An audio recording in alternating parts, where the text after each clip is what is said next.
Step 9. Putting it all together. The process is simple. It's not easy. But it's simple. The beauty is in its simplicity, and that is partially why so many entrepreneurs have used it to become successful. When you strip out all the noise of entrepreneurship, success comes down to creating a great product for a very specific customer, giving them the opportunity to purchase, treating them well, and using basic marketing to amplify what's working. Then you repeat the process until you are pacing $1 million in sales. The hardest part is overcoming the mental noise in your head that wants to overanalyze every decision. When I speak with entrepreneurs who have used this process to build $1 million business, they tell me that what helped them the most was having a proven and straightforward path to hit their goals. This book has provided that, but your brain will inevitably want to overcomplicate things. That's why so much of my work with entrepreneurs is encouraging them not to do anything that falls outside of this process. When you feel lost in the sauce, or when you hit a roadblock, this step-by-step process will clarify the path forward. Stage 1. The grind. Months 1 to 3. Your job within your first few months in business is to take a sale. Nothing happens until something is sold, and your job is to get to that point as fast as possible. You don't have to understand everything or prepare for every possible challenge, and you don't need to have a pretty website. Your packaging doesn't need to be perfect, and you don't need to listen to every person's opinion. Your job in this stage is to make imperfect decisions as fast as possible. If you are already a millionaire, and you're waiting for your next opportunity, then you can ignore this advice. But if you desire freedom, crave success, and dream of entrepreneurship, you need to make decisions and move forward. It does not matter if your decisions are wrong. You can fix bad decisions later with new decisions. You might choose the wrong product. You might enter a niche that is too competitive. You may not price your product perfectly. But you don't know that right now, and no amount of information is going to get you to the point where you do know that. Just make decisions and move forward. Progress is way better than perfection. Researching is not making decisions. Networking is not making decisions. Journaling is not making decisions. Decisions mean that you are moving forward, and you are choosing what to bring forward. You can always go back and make different decisions, but you have to choose something to create progress. Here's how to get out of the grind as quickly as possible. 1. Define your core customer. Starting with an ideal person makes all other decisions easier. Theoretically, you could skip this step and put all your focus into developing a great product, but you run the risk of developing what we call the golden turd, a great product that you keep polishing and polishing, without ever knowing who would want to buy it. If you know who your core customer is, then it is nearly impossible to end up with a turd. As you outline your core customer, note how they identify themselves. What groups do they belong to? It's okay, and recommended if this forces you to cut off a good portion of your market. If you are selling gloves that appeal to both woodworkers and gardeners, pick one group and target them. Your core customers will take your message to the rest of the world. You cannot create a product for everyone. You can only create a product for someone. Therefore, you have to decide who that is, even if your product could appeal to more than just your core customer. Make a product that your core loves, and let them take it to the rest of the world. 2. Outline 3 to 5 products that your core customer buys.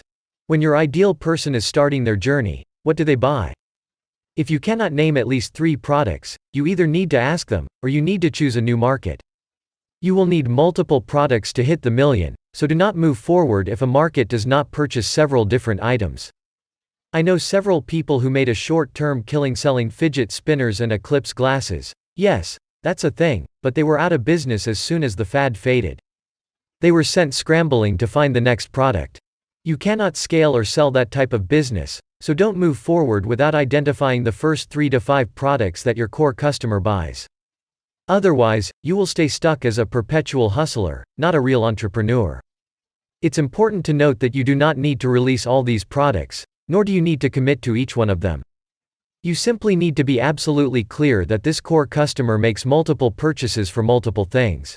You have to know that you can get customers over the long term and that you are not a one-time purchase. To do that, you will need multiple products. 3. Choose your first product. Out of the list of possible products that you outlined, one of them may stand out as an obvious gateway product, the purchase that leads to other purchases. If one does not stand out, then choose the one that interests you the most. Alternatively, you may identify an obvious way that one of the products could be improved on. Is there something that your core customer doesn't like about the options for one of them? If so, pay attention. That's a sign you're onto something great. 4. Pick a place to document your journey. Sharing your progress will build an audience of potential customers, and it opens up opportunities through the network that you build. That random person who is fascinated with your brand knows an influencer, a blog, or a retailer that can radically change your journey. Document your journey where your audience already hangs out, if possible. Otherwise, do it where you will be consistent. If your audience follows certain Instagram influencers, then start an Instagram for your audience and document the journey there. Reshare the content on your personal pages, and engage with every comment, like, message, or share. 5. Order prototypes and place your first order. Get samples from several different suppliers, and choose the product you like best. You may decide to get feedback from your audience when deciding which supplier to use. If all else is equal, choose the one with the best communication. In fact, I will pay a premium for proactive communication from my supplier. When you have a product you're happy with, order as much inventory as you're comfortable ordering. Your biggest challenge isn't likely to be sales. Instead, it will be keeping enough inventory. For that reason, more inventory is better in most cases. If, however, you are using crowdfunding to build an audience or to fund the business, you can get by with a very small amount of inventory and order the rest later. 6. Stack the deck. While your inventory is being made, you can put yourself in the best position to hit the million by building a small but passionate audience. When you have a few hundred people who are actively watching your journey, then you have enough to move the needle. You may decide to run ads to get those first few hundred fans. Even $10 per day can get you there. Line up at least 10 personal contacts, friends and co-workers are fine who represent your ideal customer, and ask them to join your cause, which would include engaging with your posts and talking about your product on launch day. Give them free product and take photos of them holding it. Those photos make for great content, and they are great ad images as well. If possible, make a relationship with at least one audience with 10,000 followers. Remember, an audience may be a person, group, or organization. Any place where at least 10,000 of your core customers hang out has the potential to put you on the map. 7. Take an order. Take a sale as fast as possible. It is rarely, if ever, a good idea to delay your get money date. Many entrepreneurs delay their launch in favor of doing more content or preparing for every possible challenge. Don't be like them. Take a sale and figure the rest out later. When you have successfully taken a sale, you can move on to the next stage.